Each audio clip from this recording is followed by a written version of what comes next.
what I'd like to start with is just have each person here introduce yourself, your institution, your position at that institution, and kind of why you're coming to this workshop.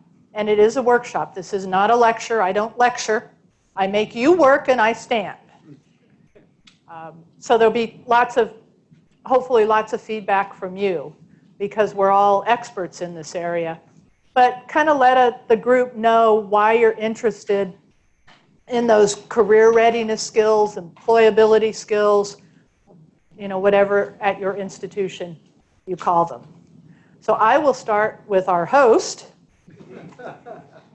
and we can pass the microphone down the line.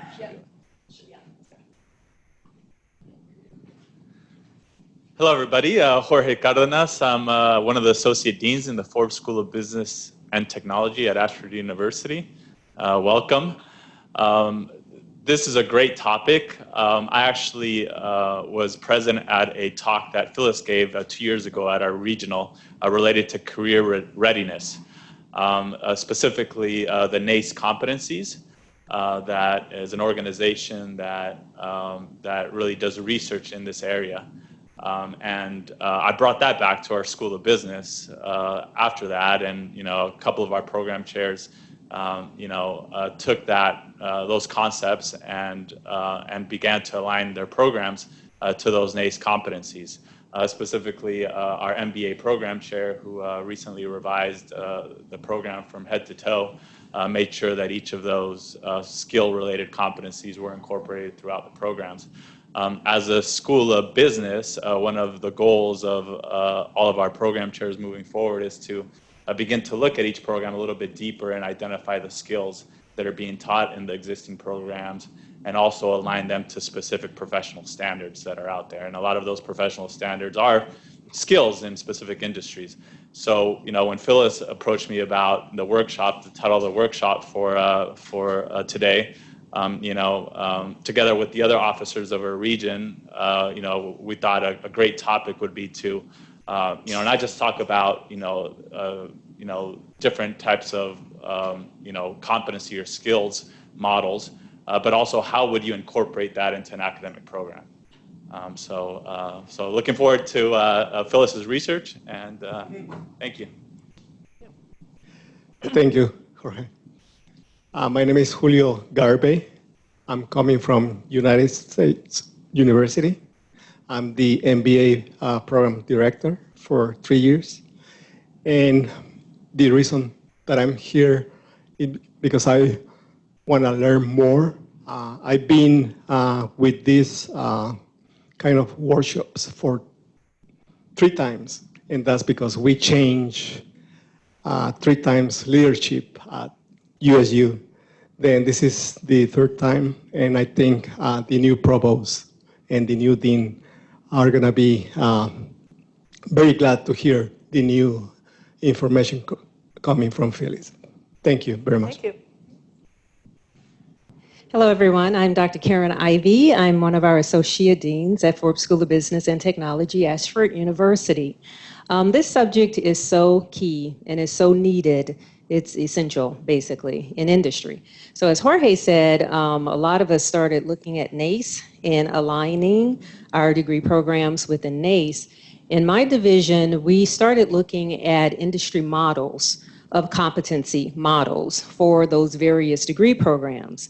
And as each of the degree programs looked into the industry, indeed, there was an industry model already identified, including competencies that are important for students to have. And we aligned those and made sure that we identified within each one of our courses, breaking it down to activities in the courses, what activities aligned and highlighted which competencies, because it's important for our students to develop those. Number 1, know what they are. Number 2, develop those.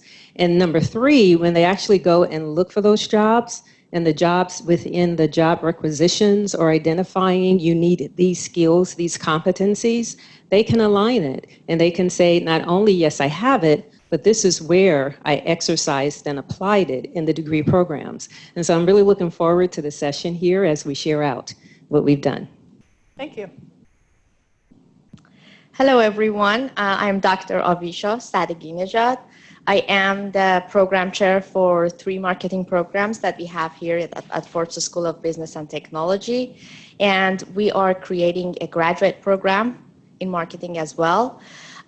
It is very interesting because we started to looking out the same topic for our marketing programs at Forbes, and we wanted to make sure that our marketing graduates are career ready once they leave the school. So we started to do some research, and actually tomorrow I have the presentation that will talk about the results of what we did. We created a framework that we can evaluate the programs based on the skills the industry need, the literature recommend, and we can improve our curriculum to enhance practicing those skills. So once the graduates go for a job, they already have all those skills practiced and mastered in their program. So it was exactly what we are doing with our marketing program, and I am looking forward to learn more from you. Great, thank you.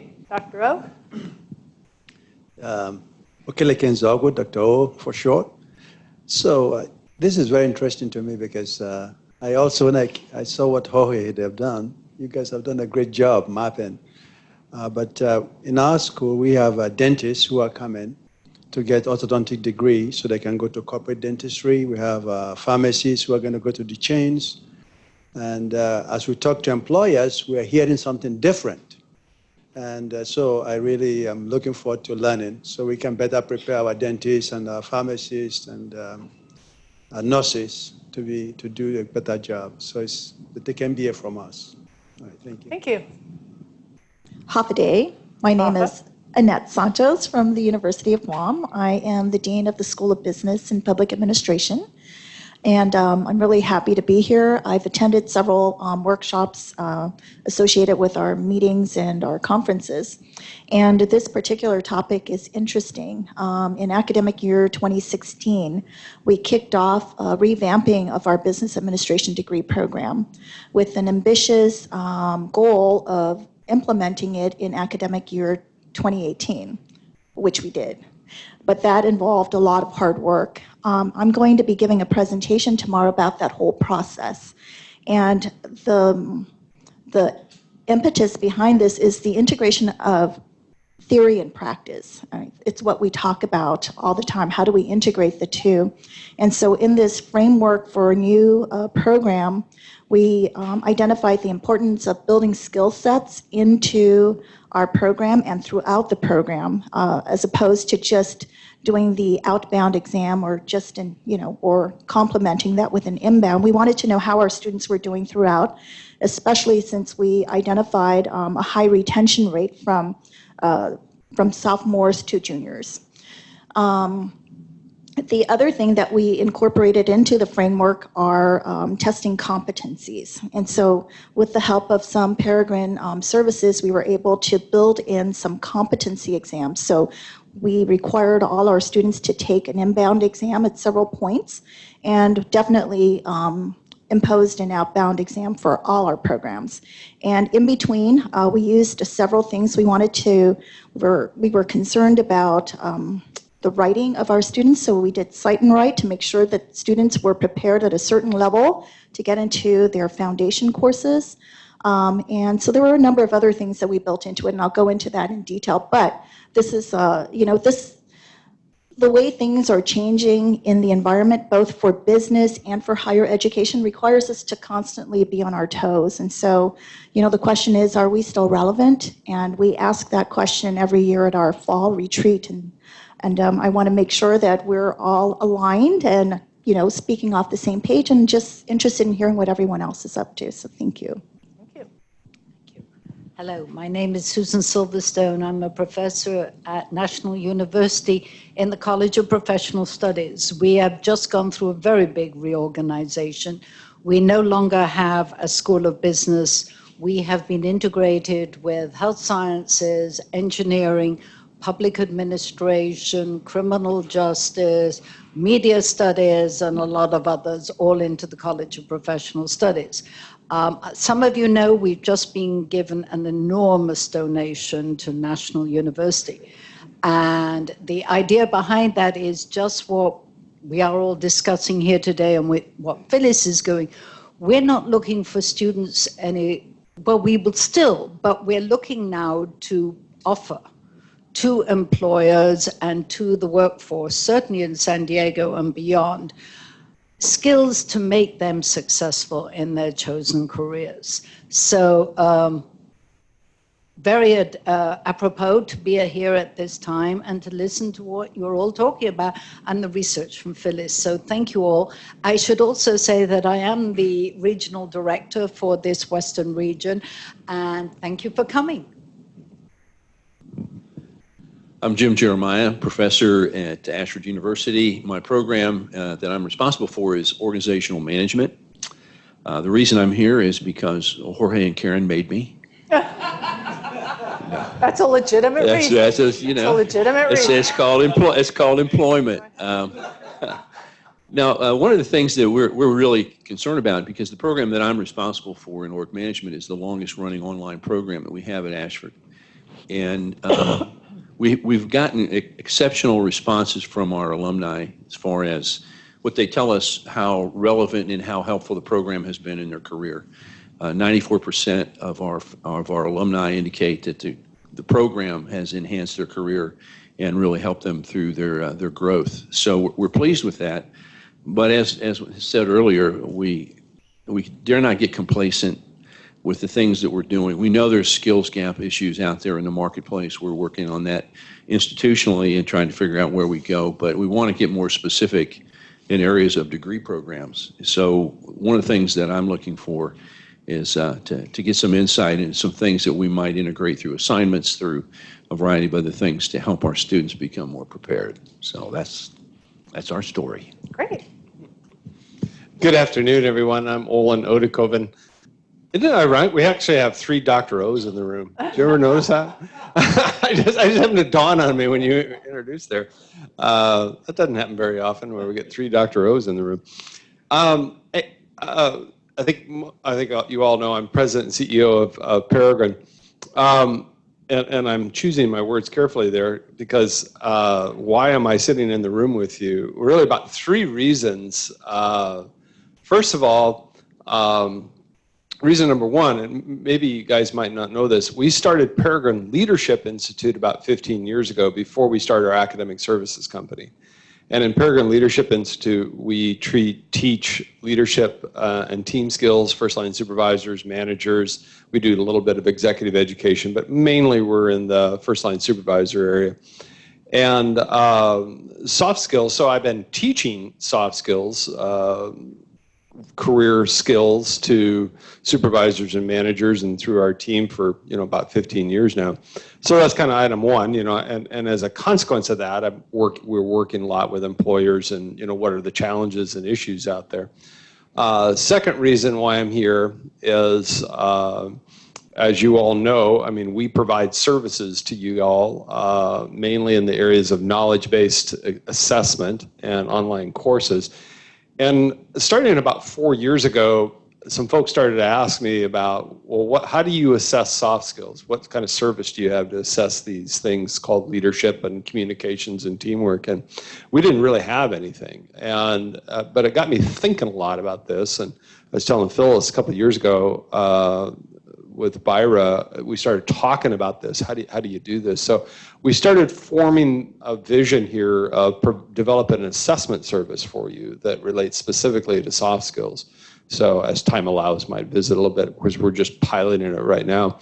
I'll be launching it at you probably next April at the annual meeting. But not just that, so we have some other services that have career readiness components to them, like our online leadership program, our business school resource center. There's some nexus in there. So I'm anxious to kind of hear the results of your research, because we too have been doing research on what do employers want, which really leads to the third reason why I'm here. I'm an employer. I mean, I've got 36 team members scattered around the planet, and I think about this topic a lot.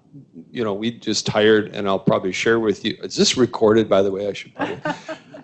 Yeah, I hear the head nods. I got to choose my words carefully here. We hired a new marketing manager in February. And she was new, and she is new. She had just graduated last May from Montana State University with a degree in marketing and graphics design. And so we interviewed 3 candidates, selected her for the position. And she was the least experienced of all the 3 candidates. But when she came in, she kind of wowed us, did this whole project and made a presentation, and we ended up hiring her. I'll save the rest for later. But there's more to that story because it really speaks to this topic. What are we as employers really looking for from you guys when we hire a graphics design marketing person? And then what shortcomings have I seen with her? How are we growing her over the last now almost 10 months that I wish you guys would do? So I didn't have to do it. Because what I find, quite honestly, and not just with Laura, is with others, and what the common criticism I hear of higher education is, you guys ain't teaching what I need. You know, hey, it's wonderful. She can move electrons around, but I need her to be a team player. I need her to work collaboratively and work in a remote environment. How do you do that? I need you guys to help, so I don't have to. I'm overly simplistic, but you see where I'm going. So I'm anxious to get started and to learn and grow with you in this important subject. Okay, and you can keep that there and pass it around when anybody wants to talk. Phyllis, there's something I'll meet it. I'd like to just simply. Yeah. Yeah, one of the things I think this program doesn't show it. One of the things we had included is the MBA employment relevance. That was the last word I think was cut off. No, really? Yeah. Sure. Yes, I know. So it just says MBA and ends there. It didn't show, but part of what we were doing, which we've had the same discussion, we started bringing in guest speakers into our classroom. We bring a retired dentist who is in the corporate dentistry. We bring somebody in every class we require it because it tells the students what they need to be functional there and tells us what we're not doing. Mm-hmm. So that's part of what I will share in my presentation. Okay, yeah. Thank you. Okay, and all of you, I think, excuse me, know me, but as a little introduction, there's a few people here that I don't know real well. First of all, I want to start with how many of you I have connections with. First of all, and I remember, I think it was probably the first IACBE presentation you did in Kansas City, and we were at one of the hotels there. I was there. That's when I was still working in academics. I grew up in San Diego. I graduated from the school with my MBA that Susan's at.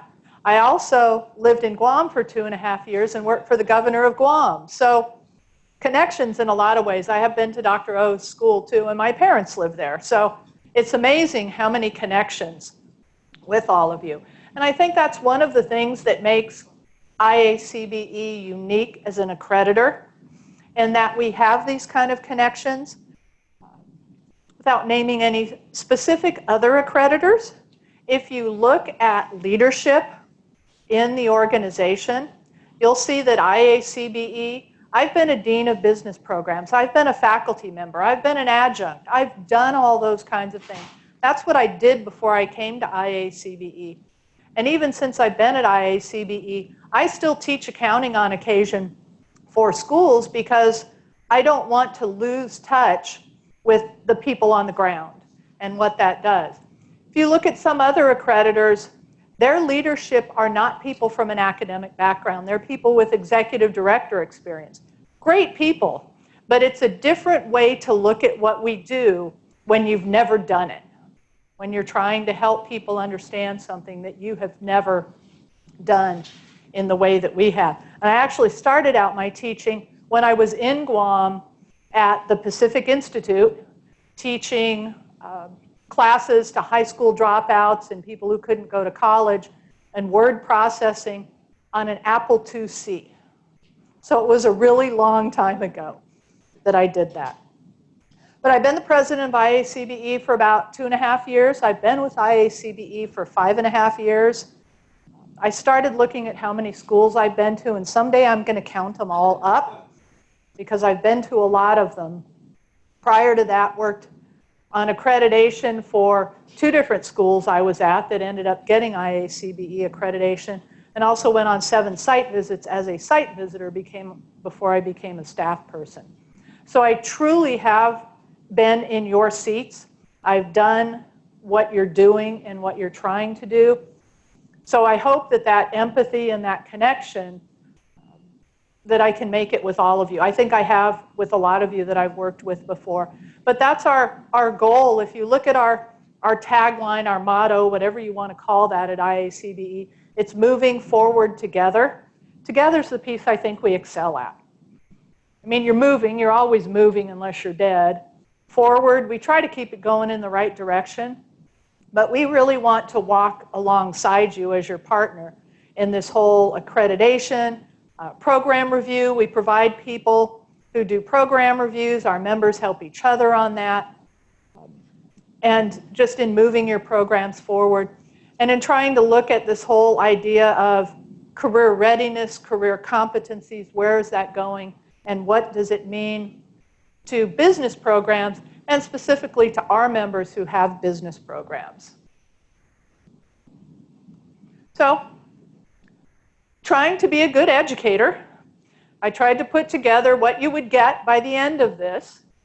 So at the end of the workshop, you should be able to discuss why career competencies are important. We hear about them all the time, but somebody needs to tell me why it matters to me as a chair, as a dean, as a faculty member. What is it what value is there in this whole idea of competencies? And then we're going to look at what's the difference between a competency and what's a competency model. And how can you develop a picture of what your program looks like in a way that makes sense, that is understandable to both students and faculty, and will help to guide your outcomes assessment process. We're going to look at the IACBE KLOs, Key Learning Outcomes, and BTKs, Business Technical Knowledge, and the building block model, which is the model that I've got slides of, and we're going to look at as a way to depict a business program. It can be used for any program, but we're going to look at how do we use it for a business program. And then we're going to try to help you gain some insights in the direction that you need to go with business education.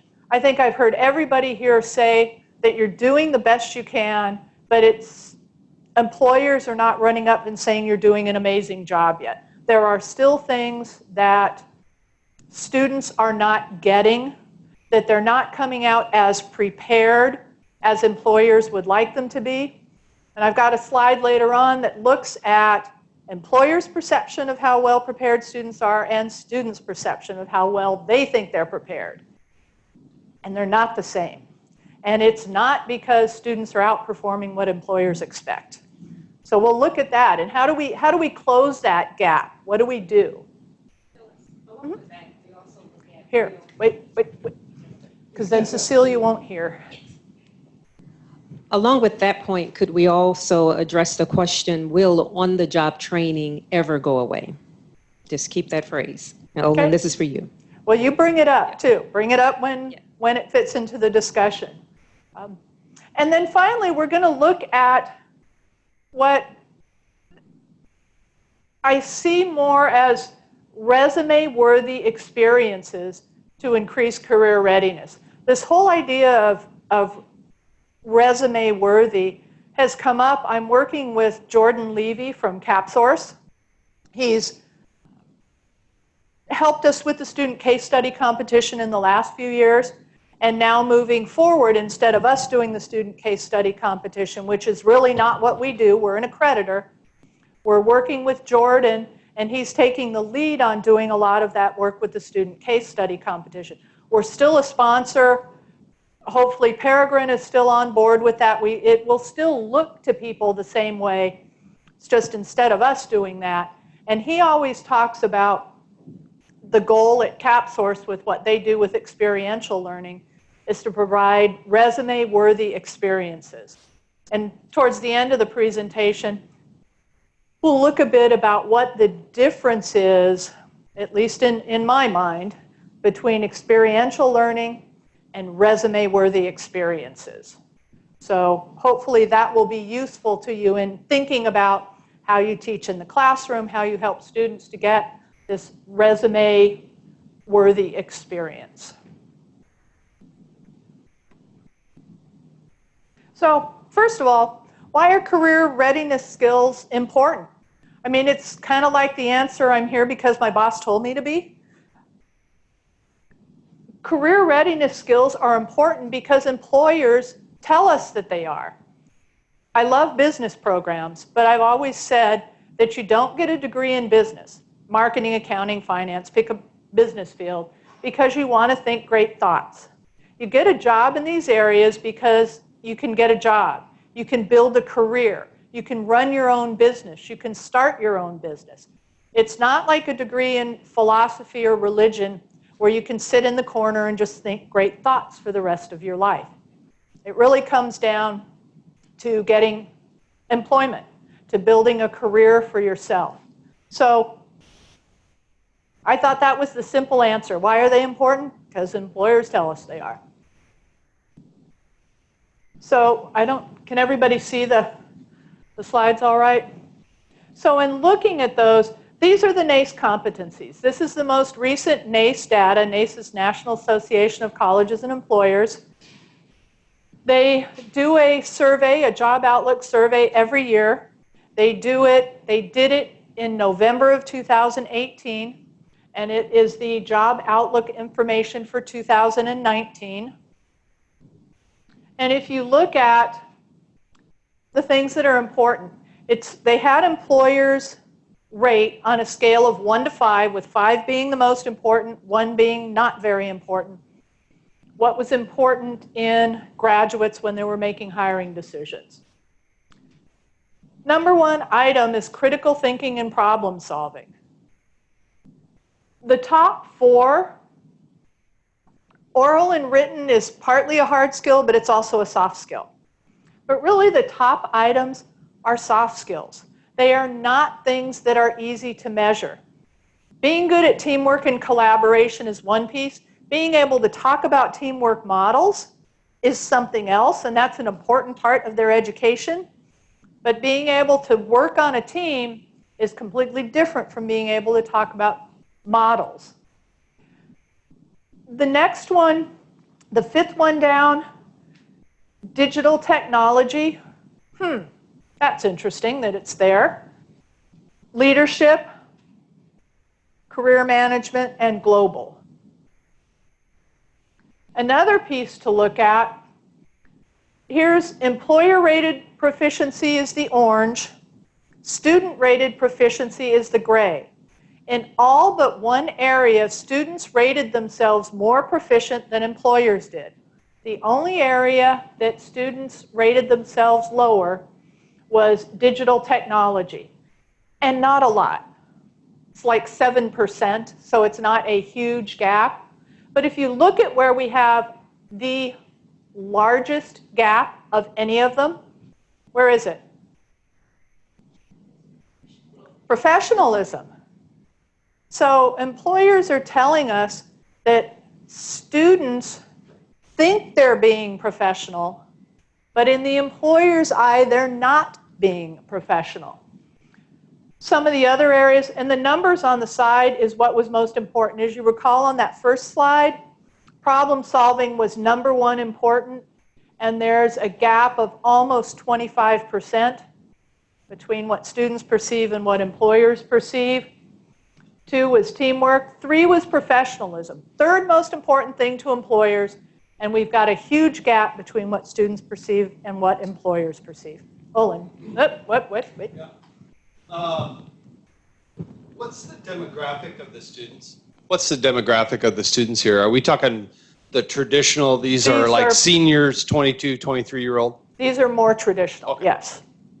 That's what Nace looks a lot more at the first-time job seekers. So that does skew the information. But I've had a lot of non-trad students that aren't very professional. Oh, no, I don't So- disagree with these. I was just curious about the wide disparity here between their personal perception and that of employers. What what I have seen with, we've used a 360 model for 10 years in our leadership programs as kind of a pre-post construct. And in that process, we always have them do a self-assessment so they can get their scores in the assessed competencies, and then they compare it with their evaluators. And I think we've probably all seen this model before, what we think we know when we come out of undergraduate school versus what we really know. And then we have, in about 5 years, we have this huge low opinion of ourselves, and then we start going back up again. But what I've noticed in that, and even with our pilot study here with the value skills, when you look at non-traditionals, 40, 45-year-old, it was much tighter in terms of how I perceive myself versus how, but I think that's a maturity thing, and plus on the job training, obviously. But I wouldn't, certainly I think this is probably true. And I think my own experience, just as I mentioned to you, with some of the employees that I've hired, it's probably not too far off. Yep. Yeah, it's always a tough one, and a lot of these are not, they're not things you can teach in a classroom, in a one lecture setting. I can teach you when Christopher Columbus sailed over from Europe. It's a fact, and you can memorize it, and one lecture you can get that down. But all of these, in one of the articles I was reading, most of these are what are considered habits of mind. They're behaviors that have to be built over a long period of time through a lot of repetition and practice. At least with the institutions that I've been at, we didn't have a lot of traditional age students. We had a lot of adults, but they were first generation. They were single parents. They hadn't had any really good role models when they were growing up, so they didn't have the opportunity to develop a lot of these habits of mind. So we have to help them develop those while they're in college, while they're studying with us, because they didn't have the opportunity before. A lot of traditional students had the opportunity, they still don't get it. So it's not that one group is better. They're different in what their background is.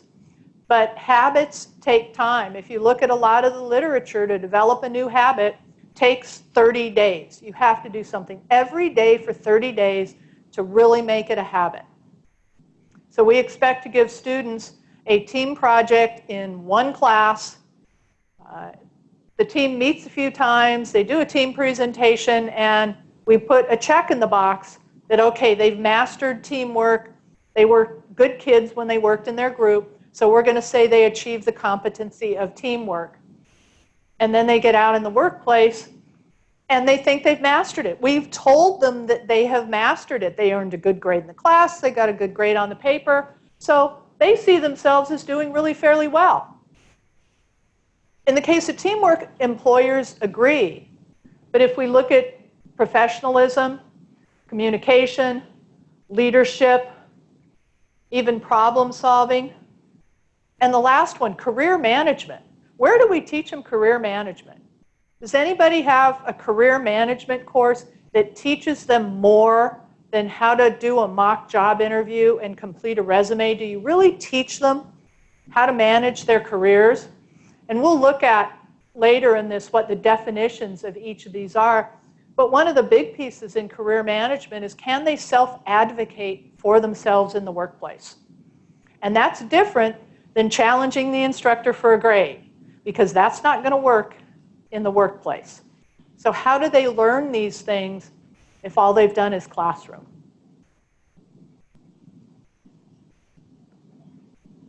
So as I looked at these, I tried to think about, what do I think this tells me? The top four are what employers say is most important based on the first graph. Digital technology, leadership, career management, and global multicultural fluency ranked low. I'd like to hear your thoughts on why you think those rank low. It's not that they weren't important, but if you had 8 things and they had to rank them, something had to be 1 and something had to be 8. So, why do you think those ranked low? And I'm going to go back to this slide so you can look at the numbers. But why would you think digital technology was lower when we're hearing all the time they have to be computer literate, they have to be able to do things. If you're planning, I know that if you're planning to work for Amazon or Facebook, they emphatically state, we will teach you the technology. Okay. So there's their response for those particular companies. Okay. And I was going to say the exact same thing. All I care about is can Laura run the mouse and does she has an aptitude and familiarity? Okay. I've got my own software. We use Slack or Teams or whatever. We'll teach that to you. I don't expect you to walk in the door understanding Microsoft Project, and Teams and Planner. I just need you to know, are you capable of learning at that point? Because I'm going to teach you that anyway. Because we're all going to use it differently as an employer. So I would agree with where you're headed. Okay. That's why I would personally rank it. This is a 5-point scale, I assume? Yes, Okay. 5-point scale. So even though it's a 3.84, that's probably high. Actually, from a rank, it's low, but from a priority, it's still above a 3. It's still important, but it's not as important to them as the others. I agree with the two that just went before me, Olin and Susan. These are the soft skill sets that I think are the most difficult to build, and it takes time. And for employers, investing their money in trying to develop the soft skills takes a lot of that investment out from things that they could be doing with the latter half of training them to do the job that they were hired to do. And so I think the reasons why these rated high is because we want them to come ready with skill sets, right? I guess that's why we call them career readiness. Yeah. So. Okay. Did somebody? Okay, there we go. Just hence the question that I put on the table before, will on-the-job training ever go away? And should it ever go away? Because as Olin mentioned, really, in school, we are building aptitude. We're building the capability of individuals to learn and apply. The technology will continue to change. Even what we teach today, tomorrow, it could be a different technology on the table that the employees will need to learn on the job. I say that is okay, but it's good to hear back from employers, no, maybe they want all of that taught inside of the educational institution where the person is coming from. The second point I wanted to mention is the importance of observation. When it comes to professionalism, when each of us think of where did we obtain our style, whatever our style is, it came from observing others and building our own. And, that's just something to think about in our degree programs. When do our students get a chance for that observation?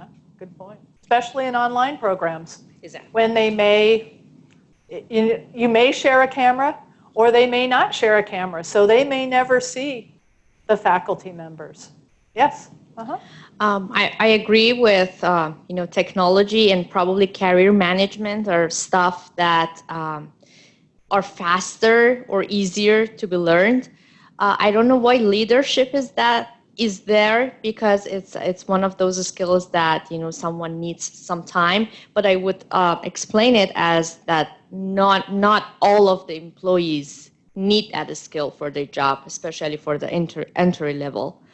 But my question is for the global, and I think that might be biased because of the sample who was the people who answered to this question. But for me, coming from another culture, this is one of the most important things. And I have seen people from other cultures, from other races, that cannot work only because they don't understand diversity. So to me, because I had that perspective, I was in that shoe, it is a very, very important thing.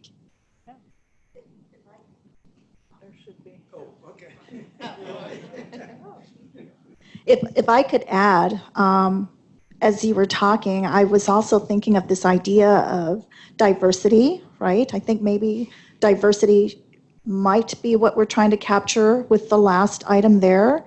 And I know that there has been a lot of research and work done on cultural intelligence. So we have emotional intelligence, but cultural intelligence has come to the forefront of interest. So I think that's something that I don't know if it was part of the list, but I think it's definitely something that's in high demand. And I was thinking about the idea of habits and something you said earlier, right? It takes, what you said? Typically they say it takes 30 days to make a new habit of doing something every day. It takes 30 days to really make it a habit. So I think habit has to do with the top soft skills there. It's something that needs to be taught at some point, even before college, and has to be reinforced throughout. I mean, you see this being taught in K through 12. And so it's just making sure that this is embedded throughout all the life cycle of our student. I totally agree with you. You have to put it closer, Susan. I totally agree with you. I was thinking that looking at professionalism, where do children, and I'm calling them children because we were all children, where do they learn professionalism? Parents, religious leaders. Starts in kindergarten. Do you say please and thank you? Mm-hmm. You start from the very beginning, and those are habits. That's where you teach those 30-day habits. You get that little child, and you keep reinforcing, reminding. So moving on to the professionalism, and I have 4 grandchildren in colleges. Where are they taught the professionalism? How to behave in public? That all these basic skills are there. And when I look back at it, are they teaching that in college? No. They're taught how to do Pythagoras and mathematics and all those other regular classes. But thinking it, how did my kids get that? They got that from influences from the parents again, from the grandparents. You have a grandchild. If she misbehaves, do you say something? My biggie is when I call them and my grandchildren say, what? That is a no-no in my life. You say, yes, Nana, or something like that. All of this starts at the very beginning. It's very difficult, as you said, takes 30 days to change a habit. You get someone at 35 who are the average age of my students, 30 days to learn a habit probably takes them 60 or 90 days. Takes a long time. I think with that one too, if you look at it, includes work ethic. Yes. And sometimes as faculty, I think we're our own biggest enemy in that, because the student comes up and says, gee, I had to work late last night, I can't turn the paper in on time. And there comes a point when you are being understanding of their situation, and it changes to you are enabling bad behavior. Correct. Which doesn't lead to a good work ethic, because when they get to work and they show up late for the 3rd day in a row or whatever it is, they're not going to have a job. But you keep letting them into class, keep letting them submit their paper. And I know that's a real, I've been at schools that were for-profit especially, and you want to keep them in class. You have to keep them coming back, keep them in class, make allowances. But if they take that behavior from my classroom and exhibit that on the job, then they're not going to have a job for very long, and the whole reason to come to school is going to be for nothing, because they're going to be jobless, have student loan payments, and where does that put them? So I think as faculty, modeling professional behavior, it's great. I loved when I could go to class and teach in jeans and the school polo shirt, but at what point do they learn? And a lot of them, I taught at a lot of schools in Colorado, North and South Dakota, and these were kids who came off of farms. Amazing work ethic. Professionalism, though, you didn't dress up, you dressed up for church. That was the only time that they dressed up, so they really had no idea what professional business attire was. So as faculty modeling those kinds of things, whether it's through the video monitor and online classes, we've had people even share photos. You know, I'm dressed and ready for my interview, and other students sharing, this is the way I would dress for an interview, so that you can help them. So there's got to be ways to deal with this professionalism and work ethic. Yes? One of the things we went through in some of our courses was a real debate over late policy. And during that period of time of discussion, one of the things that concerned me that we had talked about was that we're teaching them more than content. We're not going to teach them the disciplines that we need to if we're constantly allowing the excuses and all the other things that go with. Employers are not, as you said earlier, they're not going to let you get by with that. But one of the challenges too we have, and we've kind of danced around it a bit, is really identifying what we mean by professionalism, and really identifying this is professional behavior, this is not. And I recently had an online discussion with one of my students who said something that was unprofessional. And I said, no, that doesn't happen here. You stop that. And he said, well, who said it's not professional? You know, who's deciding that kind of a pattern? And of course, part of that is because they've been taught such a relativistic approach to life, philosophically, going back to the philosopher who's sitting around thinking deep thoughts, but that thought has its impact on how our students respond. And so I think one of the things we can do in helping with that is we come up with a list on understanding what does it mean to be professional, because in their mind, it's highly relative. Mm-hmm. It's professional to me, but it may not be professional to you. And so I think once we've identified some of those things, it becomes a lot easier for us then to try to figure out what ways can we integrate this content into our courses. So. Well, in professionalism, at least in attire and a lot of your demeanor, is very different from coast to coast, from north to south, from what's expected in a more creative marketing and advertising firm versus finance and accounting. So again, it's not one of those one answer, but there is kind of a standard of what this is the typical, very professional attire. They don't understand what business casual is. Business casual goes from being dressed up to wearing jeans. I mean, I've had students come in their slippers and pajamas to class, literally. So it's the whole wide range. We could probably talk this slide for a while. I got to jump to leadership, though, and just maybe put some context behind that one. But again, it goes back to the demographics and who were the employers. So I didn't hire my 23-year-old marketing manager for leadership. Be a leader. Number one, she's not a supervisor. Now, did the employers interpret this one as supervisory leadership? Now, I teach that leadership is not restricted to supervision, that anybody can be a leader, but employers may have interpreted this as supervision type thing, and I didn't hire my 23-year-old marketing manager. I'd rank that at the bottom of the list if that's what it is, because she's not a supervisor. Having said that, I was at a workshop here not too long ago, employer workshop, where we're having this kind of a discussion, and one of the employers of a company looked at the academians in the room and said, would you guys stop teaching these people how to be CEOs? I'm the frickin' CEO, guys. I don't need to hire another one. It generated some great discussion about when we talk about leadership and what are we developing. So many of our case studies, so many of our textbook examples, so many of the people we often bring into our classrooms are these very high figures in industry. So what are we telling this 23-year-old? Oh yeah, getting 6 months later, I'm going to be a CEO. No, sorry, I've got this job for a few more years. You can't have it. This gets back to the professionalism and work ethic. I need my 23-year-old new hire here. I didn't hire her to be the CEO. Maybe someday she'll be a supervisor, maybe a director, but I've got that one for a few more years. I don't need to find a replacement. So are we teaching them in the classroom, moral of the story, these 18 to 20-year-olds, how to be good employees, not necessarily how to be the CEO? But often the materials we teach and the people we bring in is what we're setting up an expectation is 6 months later, I'm going to be the CEO. Subtly, are we potentially doing that?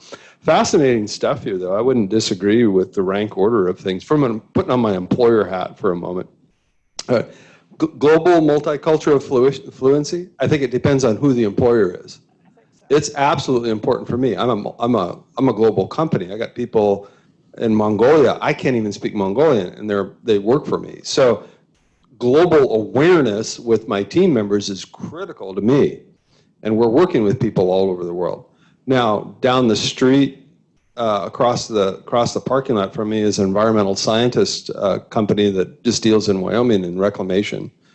They're not multicultural, in Wyoming. No. So if she answered this, she'd probably put that pretty low. But for me, I'd rank it very, very high. It depends on the context. So I wouldn't overly interpret that. And I think the moral of the story is, who are your employers? What is their ranking? This is a good guide, but I think each of us, my recommendation to you as an employer is you look at the demographics and the interests of the employers that you serve, and then what's their list, and that's what you drive off of. Yeah. When I look at these, I look at the digital technology one, and I wonder if employers have rated it lower, not in the top 4, for what you said, because they're going to teach you what they want you to use, but also because most kids are fairly digital savvy. They do that, so it's not necessarily something you have to worry about. They understand how to, do this and move this and turn the computer on and all those kinds of things, and you'll teach them the rest. So things that I think everybody has, I don't rank as important because it's assumed. So we'll see. The digital technology one, though, is interesting to me. I spoke at the National Association of State Boards of Accountancy last year. And one of the things that they're really concerned with is digital technology, but they're looking for students, employees who have technological agility, is what they call it. You don't have to know this software, this one, but you have to have that way of thinking that you can move from one kind of software to another, that it's not earth-ending because WordPerfect doesn't exist anymore, and now we use Word, that the spreadsheet has changed, that it's a different accounting software. That's where they're finding one of the biggest problems in accounting is people who are so set on one software and really have a difficult time being agile and changing to different kinds of software. So in this one, when I try to think about it, I try to frame it as what's important is that agility of them to move from a laptop to a pad to a larger system with servers, from one software to another, and not have their world end. One of the things that you mentioned I really appreciate because, as I said, we're teaching our students more than the content, but we're also teaching them how to learn. Mm-hmm. And sometimes some of the things that we force them to do in class, there's always I hate EPA format. Don't make me format. I'm not going to have to do that in business. You're right. Probably not. But you have to learn how to follow a format and direction and do research in a proper manner. And this is just one way to make sure you document that. And I think one of the things that I hear employers talk about is that they want people who are teachable, mm-hmm. and they want people who are willing to learn and know how to learn. And that's why I think with the technology, I know another institution I worked with, we basically went away from teaching the hands-on technology into the management side of it, because what we were hearing from the employers is we'll teach them the hands-on things. They're going to learn that with us. Teach them how to deal with people. Teach them how to manage. Teach them how to have the discipline, the professionalism, the communication skills, and all those things that will help them. And it really helped us really shape a program that, some of our technology people were just absolutely appalled that we were going to walk away from all the hands-on stuff myself. What difference does it make? First of all, it changes so fast by the time they graduate. it's going to be something different anyway. So teach them how to learn, teach them how to communicate, but also help them understand you better be teachable, or you're probably not going to survive very long in the marketplace. And that's why critical thinking, problem solving always comes out on top. The other one, to me, is leadership. And I agree with especially what you said, Olin, that companies are not necessarily hiring a student to be a leader immediately. I think in our programs, it's important that they learn leadership skills, which is not the same as being a leader. And I think a lot of leadership skills are part of teamwork and collaboration. Before you can be a good leader, you have to know how to be a good team member. I'm sure you've all had leaders who were not good team members, and they're not usually good leaders. They're usually very authoritarian because they don't know how to be part of the team and move from that part of the team to the leadership role. So I think that leadership is probably lower, not that it's low, but lower because a lot of them don't expect. They have their own leadership training program, their own way that they're going to be bringing people along. But if the students don't have some of those basic leadership skills going in, then when they have the opportunity to lead, they're not going to know what to do with it. And there are some students who have no desire to lead anything, and that's fine. You don't have to be a leader to be successful. But it's good to have the skills so that when the urge comes to lead, you've got what it takes. I think with all your years in the military teaches them how to be leaders so that when they need to lead, they know how to do that. And the military is great at that, at building leaders so that when they have to, they can. Yes? Thank you, Phyllis. To follow up, Professor Jeremiah, the how to learn, I don't know, from these competencies, the change, open to change, to be open to change is going to be, because some of these students, when they graduate, they have their mindset already. Then we have to be teaching that, because technology is going to change every 2 years or every cycle. Every single competency is going to happen something similar. Then we have to be teaching that, be open to change. Yeah. And that's a hard one, because how do you teach openness to change? That definitely is a habit of mind.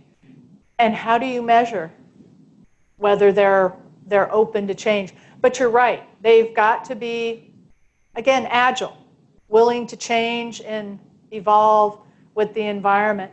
I'll never forget when we had online programs and I had faculty who still wanted to write on chalkboards, and we had to have somebody else develop their class, do everything. I mean, they knew the content, but they absolutely, the shift from that chalk, I mean, even to a whiteboard wasn't going to do it. They wanted a piece of chalk or they weren't teaching. Phyllis, I just wanted to add one thing again back with leadership, because that particular subject does entail a lot. Included in that is the willingness to lead, right? Yes. Has nothing to do with the title at all, or may not have anything to do with the title, but yet the willingness. And that's something that we really have to start teaching at a very young age. I had a Saturday class that I taught with a youth group in the community, and it got to a point where I said, okay, I'm going to need a leader. And just like adults, the kids, drew back. But the truth is one person did raise her hand, and the other one said, yeah, she's going to be a great leader. So it has to start early. But again, that's the willingness to lead. It's not a title. It's a function.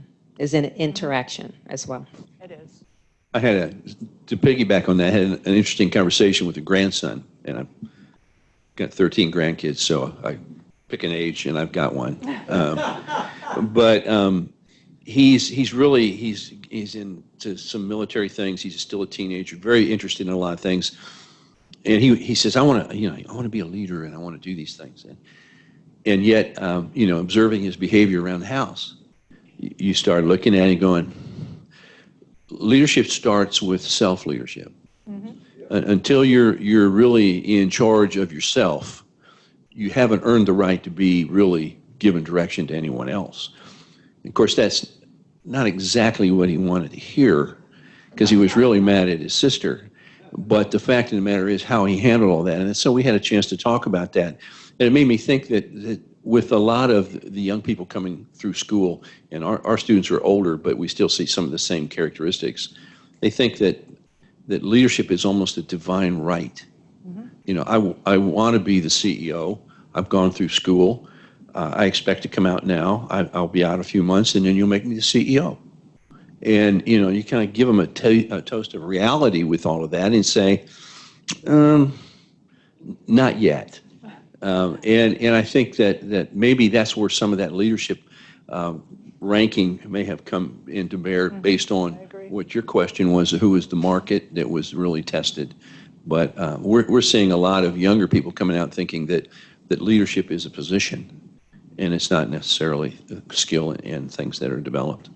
Well, and I think Olin's comments about the cases and the people we bring into the classroom and everything that we're telling them about is, if you were the CEO of this huge multinational company, what decision would you make?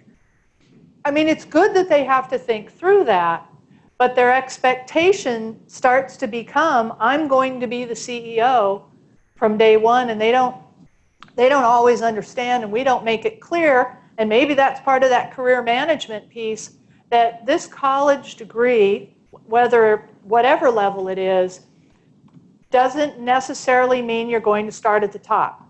You may climb the ladder faster. You may not start on the very bottom rung, but you're not going to skip over everybody and sit in the top seat. But all the examples in the classroom are them pretending they're the CEO of a company and making these big decisions. I watched a video from Simon Sinek, and probably many of us use him in our classrooms, but his analogy, he was talking about millennials. It was a pretty good video. And he said, you know, with a lot of young people, you know, they come out of school or whatever, and we've done this to them. It's not their fault. We've set them up for this. You know, they see the top of the mountain really just fine. What they can't see is there's a mountain. They can see the top, but they can't see the mountain itself. And you know, our role as mentors, teachers, coaches, whatever role we take, is step one is we've got to help them to see that there's a mountain there, and it's not going to be just poof, you're at the top. And that's, I think, gets back to what is career management. You know, how do you define that one? How do we integrate that one? And maybe it's just something as subtle in our educational processes is helping them to see there is a mountain there. And you know, what that kind of looks like. And almost every course, we could probably integrate that kind of a thought process. I'm not sure you necessarily need a class in career management necessarily, but it's more sometimes the subtleties of what we're teaching to help them see when we talk org behavior and structures and stuff and use cases. And, oh, by the way, you know, 22-year-old, you're asked a decision that a 55-year-old CEO is going to make. Do we make the connection with them? This is just an example. But if you're the young marketing manager, how would you respond? You know, what would be that to help them reinforce that? And there's generally a valley before the mountain. Yes, there's a valley or two, and there's a boulder field before you get to the top of the mountain. Yeah. And then it all comes tumbling down. Okay. We looked at that one. So do you think that the gap between, do you think this gap is important? Do you think it's something that we really need to address?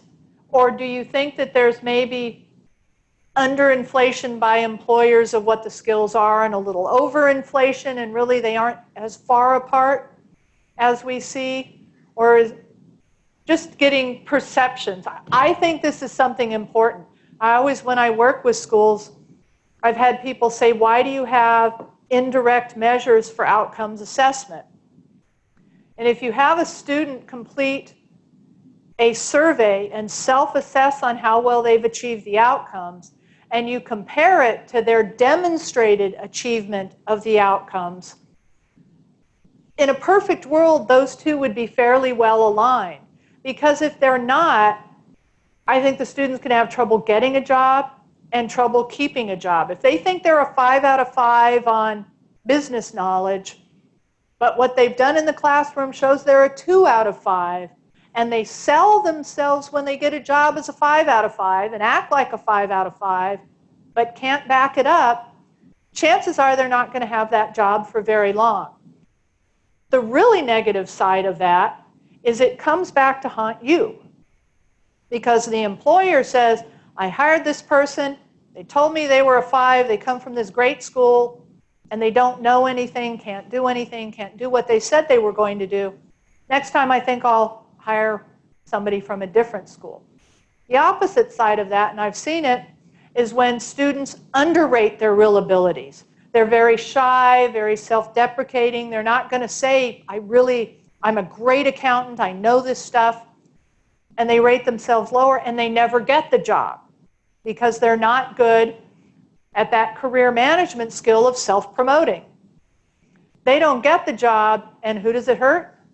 The school, because now they're not happy. I didn't get a job. So I think that gap is critically important between what students think they know and what they demonstrate, and between what employers see as proficiency and where students think that they are. So, comments on that one?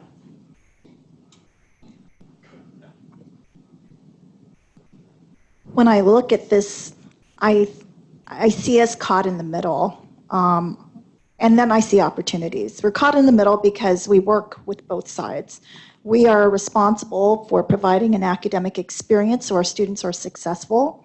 And then we're also responsible for ensuring that the employers who are our partners get the graduates that they're expecting. But there's opportunity here as well. We get to see where we can identify, an opportunity to explore common interests. Our common interest is the student.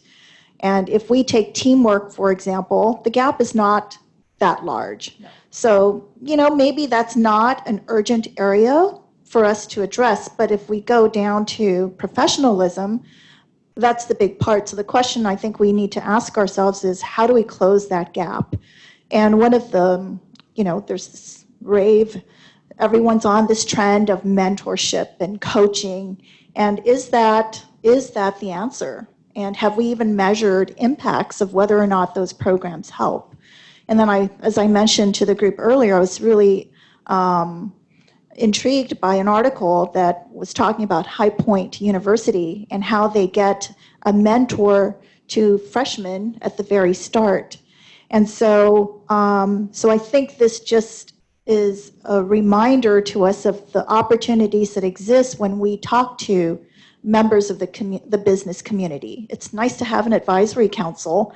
I meet with them on a bi-monthly basis, and it's nice to get their feedback. So this is something I'd like to share with them and just say, what are your thoughts? Does this reflect the experiences that you are having? And we've had our accounting partners say, your students are great, because this doesn't talk about their academic performance. They say, your students are great, they know their stuff, we can give them any problem and they can solve it. But the problem we have is they're not confident when they go up and do a presentation. They don't exude that relaxed, confident energy. And so that's something that they're asking us to work on. So I think that having a partner in industry helps us to respond to this table here. Just wanted to just share where I'm at with that. Yeah. Great. I'll pose the question and then but the question I've got, so we're all looking at this graph, right? And we're all thinking about it from the perspective of our academic institutions and, okay, we got a gap here, what are we going to do differently? I mean, we're in the fix-it business, right? Do you think students actually have ever seen this graph before? So here's my point. In our leadership class, one of the exercises I have supervisors do, sometimes I'll draw this out on a whiteboard, and I'll say, in the average workplace, you got your top performers, right? Yeah, your 5, 10%, these are your stellar stars. And then you have about 80%, they're good employees. They're threes, right? They're good. And then you got that 5, 10% down there that are the old darn it type folks. And they all kind of look at me, yeah, that's, we can debate the percentages, but that's kind of true. But my question is, do the people at the bottom of the graph know that they're at the bottom of the graph? Do we as leaders communicate where people are at, or do we sometimes inflate it?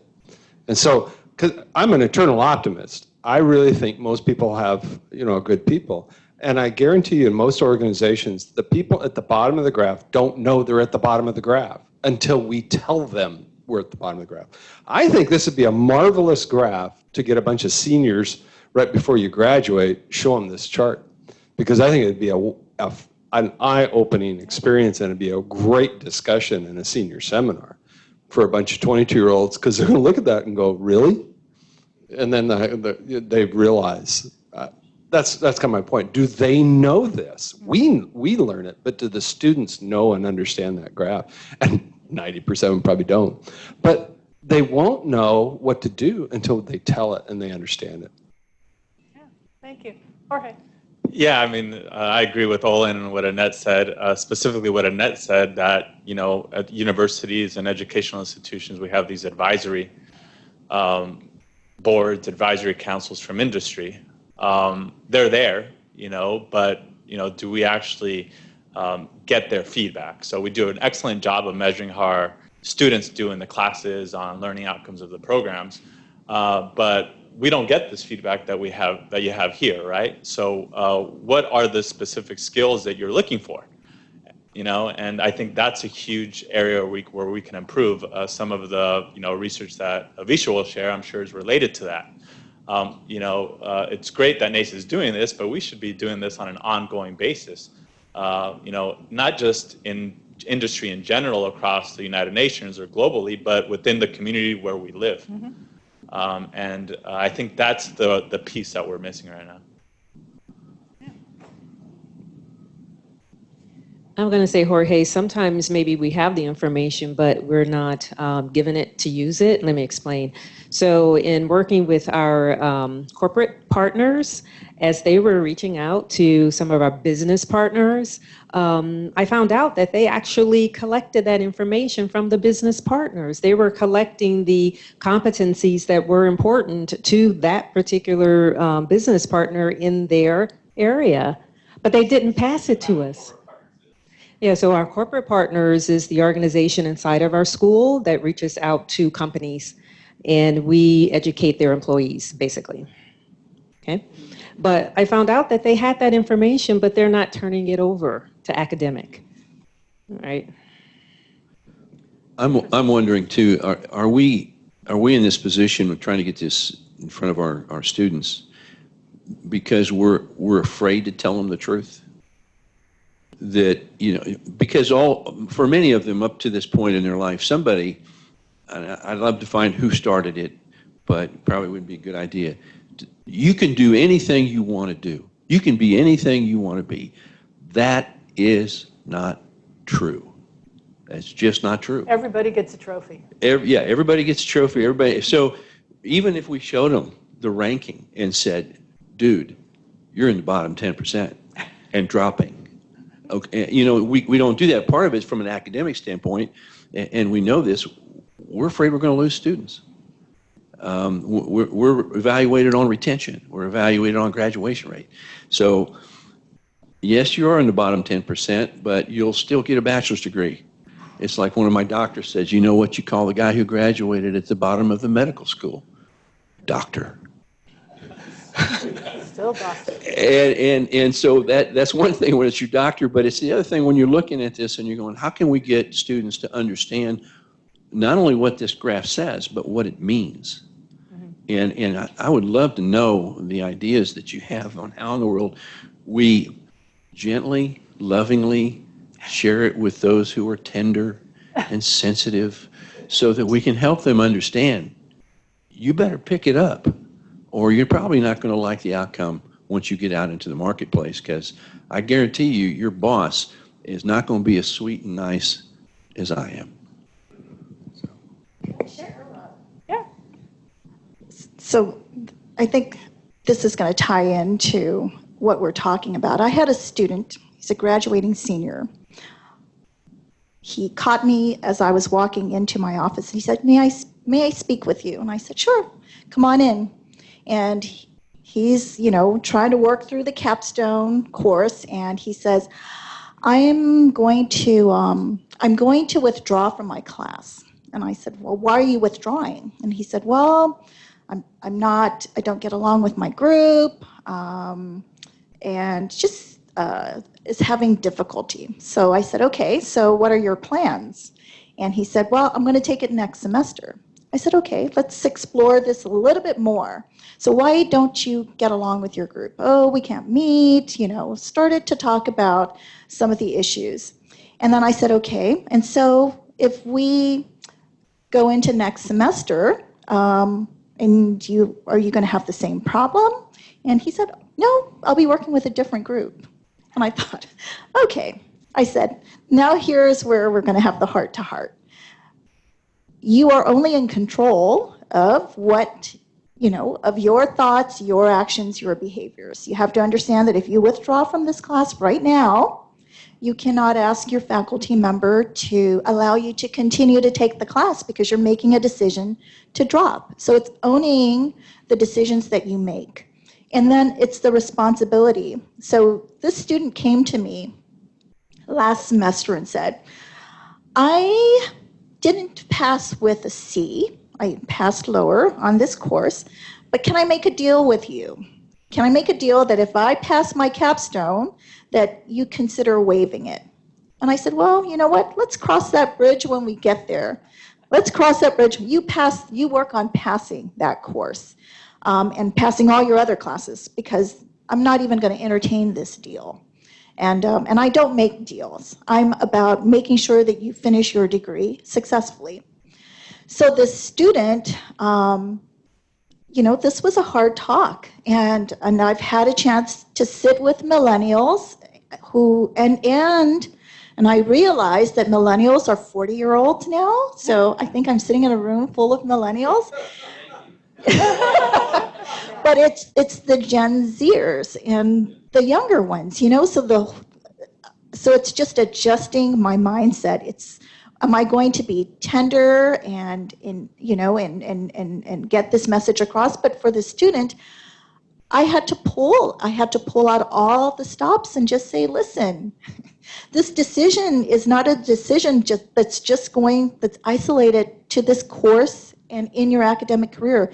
This type of decision is one that you're going to face every day of your life when you start working, when you're interacting with people. These things are real. They're constant. So how you decide to do that today is going to make the difference. I said, if you give up now, what does that tell you? Yeah, and then I asked, I said, after some I said, did we fail you? That you're here in front of me telling me that you're basically giving up right now, that we haven't taught you the skill sets of perseverance, of hard work, of what it's going to take to reach a goal? And so the response was, no, you didn't fail me, it's all my fault. But we still own that. At the end of the day, we still own that. And I think that's a struggle. And I have no problem telling people where they're standing on the ranks, right? But it's not to make them feel bad. It's to say, hey, you're here. So what's the plan? What's the plan, right? Mm-hmm. And I think that's an area that we are, we're not comfortable. I think it has to do with, are we going to lose another major? Right? Are we going to lose another major? Is this experience going to hit us in the face and say, oh, this is your graduate who didn't, wasn't a high performer, but never, nonetheless, our graduate. There are a lot of things. Are we going to lose them? Are we going to lose face when we graduate them? It's a real situation. I'll just throw a quick anecdote, and I think probably a tribute to a professor who's just passed away, Dr. Whitney Hicks. I was in the PhD program. I said that I was going to drop out. And I told him, he asked me, why are you dropping out? I said, well, I'm going to apply to Dallas Theological Seminary. I want you to write my recommendation. He says, okay, very good. He wrote the recommendation and sent it to them and called me to his office and read it to me. Not to take me, that we must finish what we began. And after he wrote the recommendation to me, I didn't know whether to cry or to laugh. But, there are instructors who have done that. And, I always remember him. He's passed, but I will never forget him because he did the right thing. Without him, I won't be sitting here. So there are instructors who do that. But they are tenured. They can afford to write whatever they want to. And so we just have to encourage our instructors. I'm glad that nobody will penalize him after he reads those letters because it was a bad letter. I told him, and I finished because of him. Yeah. Good. Okay, I think we went, and we talked about ways to close that gap, things that we could do. So, a definition of competency. It's something people throw around the word competency and what does it really mean? At IACBE, we have intended student learning outcomes, which are kind of like competencies, but I'm not sure exactly. That's one thing I'm going to work on is should we rename them as competencies because that does seem to be the more relevant terminology and look at how we frame those. But what's a definition? So what is a competency? And this is a definition that came again off the Nace website. I have at the end of this PowerPoint where all this stuff came from and the link to the Nace website. But it's nace.org. It's at the end. But it's the capability to apply or use a set of related knowledge, skills, and abilities required to successfully perform critical work functions or tasks in a defined work setting. So it doesn't say it has to be on the job. It could be in the classroom. You could set up that setting. It could be on the job. It could be an internship. It could be a study abroad. There's lots of ways that you can have that setting. The other piece I think is interesting, and when I work with schools on writing their intended student learning outcomes, a competency describes a behavior but does not attempt to describe the level of performance. That belongs on the rubric. It belongs on how you're measuring that, which is why in our system, when you write an intended student learning outcome, I always tell people the form is landscape, so it's a nice long space. An outcome really shouldn't take more than one line because you're only describing the behavior, not in incredible detail and not the level of performance that you expect. All of those things go into your rubric for assessing it. So competencies, student learning outcomes, student goals, whatever you call them, short, concise, to the point, and in business programs, really need to look at critical work functions because that's the goal of the program. So this was an example that was in revised from one of the articles that I read. So if teamwork is the competency, work cooperatively with others to complete assignments and projects. But in order to ever measure that, you need to decide what that looks like. What are the behaviors and the attributes and the things that are going to occur? So there's just a partial list of things that could make up what teamwork is. So in order to integrate these skills into the classroom, you first have to be able to define the competency and what you mean. Just like we said with some of the things that Nace had, what do they mean by professionalism? And I have the definitions from Nace in here, and I'll put them up so you can read them when we get to that slide. But you have to know what you're looking for and what it means for them to do that, to be able to build it into your curriculum, whether it's again, internship activities, classroom activities, what it is. Phyllis? Yes. I just wanted to share that one of the places where we received that information was looking at job descriptions. Mm-hmm. Those are the employers stating what they expect of those coming to work. Mm-hmm. Yep. And job descriptions, seems like more and more job descriptions before didn't address behaviors as much. It said get to work on time, that kind of thing. But job descriptions talked a lot about the knowledge the person was supposed to have, but they're becoming much more behavioral. And what are the behaviors? Teamwork, leadership, professionalism, different kind of job description now than like when I worked for my first job. Be able to prepare financial statements, and those are important if you're an accountant, but they listed tasks and knowledge things rather than behaviors. Job descriptions now list a lot of behaviors, and that's what employers are looking for. So how do we help them with those behaviors? So this is where I got this next model. I saw it, and it just really made a lot of sense to me.